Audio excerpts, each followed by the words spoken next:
Welcome to Ziltech. In the last video of array list, we have seen a small example. The limitations of arrays, arrays are group collections, and Java collection. A small example of array list. Just a small example of array list, and how many ways we can retrieve looping for each loop, iterator, and lambda expression 1.8 features. And the method reference, it is also 1.8 features. The retrieving. Today we are going to be some more about array list. And array list, we already know it is an implementation class of list interface, and we have extensions of abstract list, implementation of list, random access, clonable, and serializable.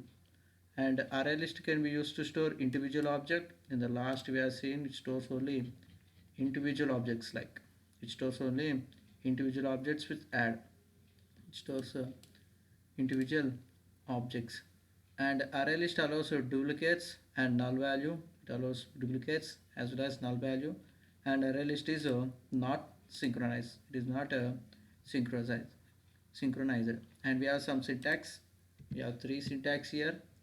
And array list e and an object like al, and new array list of e. E is nothing but represent the data type, which data type you want to do.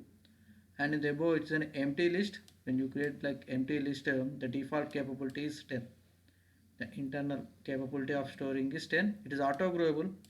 When it reaches to 10, again it will be growable to more.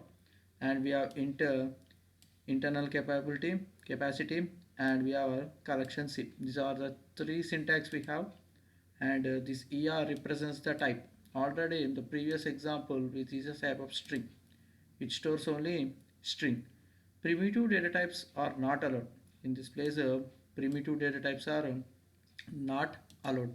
We need to write only Weber classes. These all are Weber classes, string, integers. All these are Weber classes. We can use not only Weber classes, we can use user-defined class also. User-defined class. So I have created one class like myInt. I have created a one class with myInt and with one private int n. One private int n, and I created a one normal constructor, parameterized constructor with n, and just assigning that n. And next I override toString method, and this integer int I am going to be converted into a string. You can take int or integer. Weber class integer also you can take, both are same. And converting into string. I am converting into string. Now I want to take one more class. In that class C, I am taking as a my type, and here also I am taking my type, user defined class I am taking. This is a generic. This is nothing but generic type safe.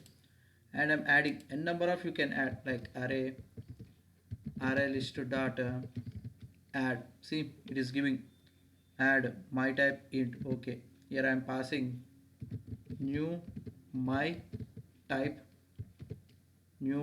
of 30, new my type of 30 semicolon, and save the example, control S, and run it.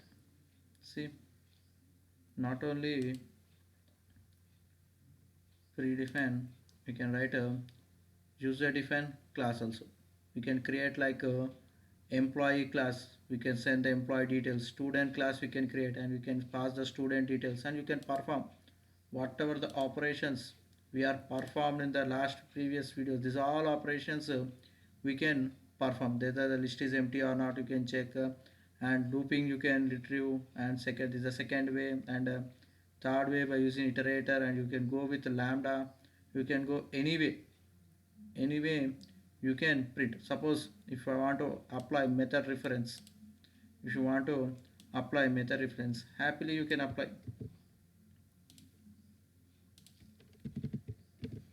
I want to apply method reference, happily.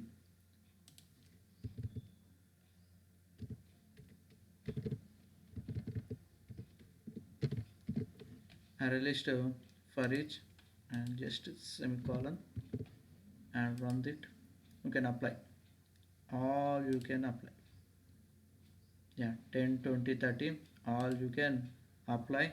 And we can perform. Same normally how we are doing, same all these methods also you can perform. This is about creating our user defined class. Creating about our user defined class, and we can write a user defined class and we can perform like a student employee details you can take, and you can search the employee within this id if there are none. That all you can do. That all you can do. This is a small introduction. This is a small introduction. We can place our user defined also. This is an example of user defined. Thanks watching this video.